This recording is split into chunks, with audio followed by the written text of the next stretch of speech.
अस्सलाम वालेकुम व्यूअर्स, मैं मुस्लिम खोकर आपकी खिदमत में हाजिर हूँ एक नई वीडियो और नई अपडेट के साथ। व्यूअर्स, बैंक स्टेटमेंट एक बहुत ही अहम क्वेश्चन है और एक बहुत ही अहम रुकन है जब आप कोई भी वीज़ा फाइल कर रहे होते हैं या आप किसी भी कंट्री के लिए जब वीज़ा फाइल कर रहे होते हैं, विजिट वीज़ा खुसूसी तौर पर, तो बैंक स्टेटमेंट एक बहुत अहम सेगमेंट होता है। सबसे पहले मैं आपको बता दूं कि बैंक स्टेटमेंट दो तरह की होती है। एक मेंटेनेंस बैंक स्टेटमेंट होती है जिसमें आप अपनी बैंक स्टेटमेंट को जो मेंटेन कर रहे होते हैं, daily day by day routine wise जो आपकी ट्रांजैक्शंस होती हैं, वो मेंटेनेंस या मेंटेन्ड बैंक स्टेटमेंट होती है।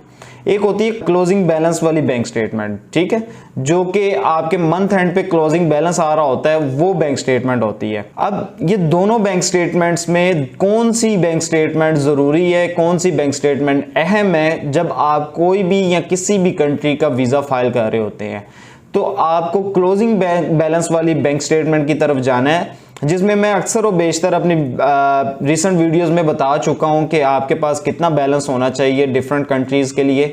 तो मैं आज दोबारा आपको बताने जा रहा हूं कि आप अगर किसी यूरोप कंट्री में अप्लाई कर रहे हैं तो आपके पास क्लोजिंग बैलेंस 22 से 25 लाख होना चाहिए। जापान के लिए अप्लाई कर रहे हैं या साउथ एशिया या किसी और साउथ अमेरिका की किसी कंट्री में अप्लाई कर रहे हैं, शेंजन कंट्री में अप्लाई कर रहे हैं, तो 22 से 27 लाख का बैलेंस होना चाहिए।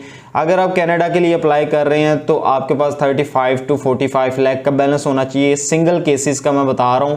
अगर आप डबल केस अप्लाई करते हैं, यानी आप किसी डिपेंडेंट के साथ अप्लाई करते हैं या बच्चों के साथ फैमिली वीजा अप्लाई करते हैं, किसी भी कैटेगरी में जाते हैं, जैसे जैसे आप फैमिली मेंबर्स को इंक्रीज करते हैं, आपकी बैंक स्टेटमेंट भी इंक्रीज होना लाजमी है। बैंक स्टेटमेंट अब 50% मजीद ऐड हो जाएगी। जिस तरह के आप कनाडा के लिए अगर सिंगल केस अप्लाई कर रहे हैं तो आपका अगर 35 या 30 लाख क्लोजिंग बैलेंस आ रहा है, तो आपके पास जब फैमिली के साथ अप्लाई करते हैं या जब वाइफ के साथ अप्लाई करते हैं या फादर के साथ या दो केस अप्लाई करते हैं, तो आपके पास 55 टू 60 लाख का बैलेंस होना चाहिए। मैंने रिसेंट वीडियोस में काफ़ी दफ़ा बताया कि आपके पास बैंक स्टेटमेंट जो है 35 टू 45 लाख होना चाहिए, और बहुत सारे लोगों ने कमेंट्स भी किया और मेरे पास कुछ कमेंट्स मुझे मजबूरन डिलीट करने पड़े क्योंकि लोग अखलाकियात के दायरे में रहकर बात करना पसंद नहीं करते, तो लिहाजा मुझे मजबूरन कमेंट डिलीट करना पड़े।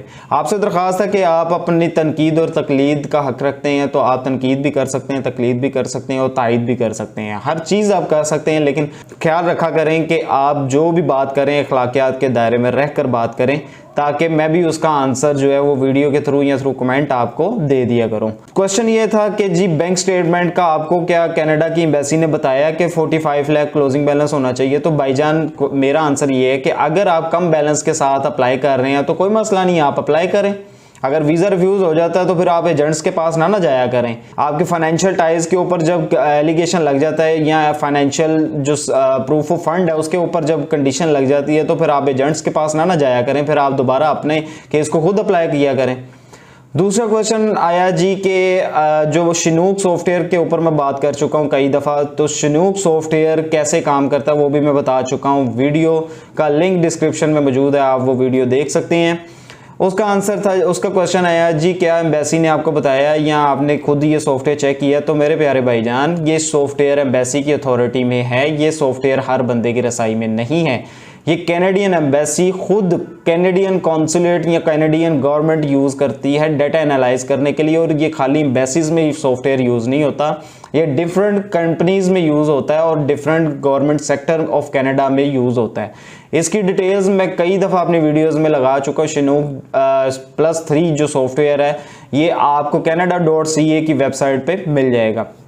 तीसरा क्वेश्चन था जी FRC या MRC जो है वो सपोर्टिंग डॉक्यूमेंट में नहीं शुमार होता, तो आप FRC और MRC के विदाउट आप अपना केस अप्लाई कर सकते हैं, कोई मसला नहीं। लेकिन रिफ्यूज़ल में जब आपकी फैमिली टाइज पर सवाल उठाया जाता है तो आपने एजेंट्स के पास नहीं जाना, आपने उसको फिर खुद ही टैकल करना है। ये सारी चीज़ें मुझे मजबूरन आपके सामने रखनी पड़ी हैं क्योंकि लोग एक तो इखलाकियात का दायरा भूल जाते हैं और दूसरा क्वेश्चन करते वक्त ये नहीं ख्याल करते कि कौन सा क्वेश्चन कमेंट में करना और कौन सा प्राइवेटली करना है। तो अगर आपको कोई भी क्वेश्चन हो, आपने कोई भी क्वेश्चन करना है, किसी भी किस्म का वीज़ा इंक्वायरी के बारे में आपने क्वेश्चन करना है, तो आप मुझे, मेरा व्हाट्सएप नंबर होता है, आप व्हाट्सएप पे मैसेज करें, मैं उसका इंशाल्लाह कोशिश करूंगा आंसर जल्द से जल्द करने की, और जो हद्दुल मकतूर कोशिश करूंगा कि जितनी जल्दी कोशिश हो सके मैं आपको आंसर करूं। बेसिकली मेरी वीडियो बनाने का मकसद यही था कि बैंक स्टेटमेंट के बारे में मैं बात करूं। बैंक स्टेटमेंट एक ऐसा रुकन है जिसके बगैर आपका केस अधूरा है। सबसे पहला अहम सेगमेंट आपका होता है कवर लेटर, दूसरा आपका होता है डॉक्यूमेंट्स, और तीसरा आपका होता है सपोर्टिंग डॉक्यूमेंट्स। कवर लेटर के बाद जो मेन डॉक्यूमेंट्स होते हैं, मेन डॉक्यूमेंट्स के बाद आपका सपोर्टिंग डॉक्यूमेंट्स होते हैं, सपोर्टिंग डॉक्यूमेंट्स के बाद आपकी बैंक स्टेटमेंट होती है, बैंक स्टेटमेंट के बाद आपका ट्रैवल प्लान होता है, ट्रैवल प्लान के बाद हेल्थ इंश्योरेंस होती है या ट्रैवल इंश्योरेंस कहते हैं उसको। उस इंश्योरेंस के बाद आपकी लास्ट चीज़ होती है टिकट, जो है जो आपने प्लान में शामिल करनी होती है। जो केस अप्लाई कर रहे होते हैं लोग, उनको पता है कि वो डमी टिकट यूज़ होती है। तो ये सारी डिटेल्स थी विजिट वीज़ा के हवाले से। अगर आप विजिट वीज़ा की फ़ाइल रेडी करवाना चाहते हैं तो आप नीचे दिए गए नंबर पर रब्ता कर सकते हैं। किसी भी किस्म की क्वेरी के लिए आप मुझे रब्ता कर सकते हैं। वीडियो अच्छी लगी है तो लाइक एंड शेयर ज़रूर कीजिएगा। अपना बहुत सारा ख्याल रखिएगा। मुझे दें इजाज़त। अल्लाह हाफिज़।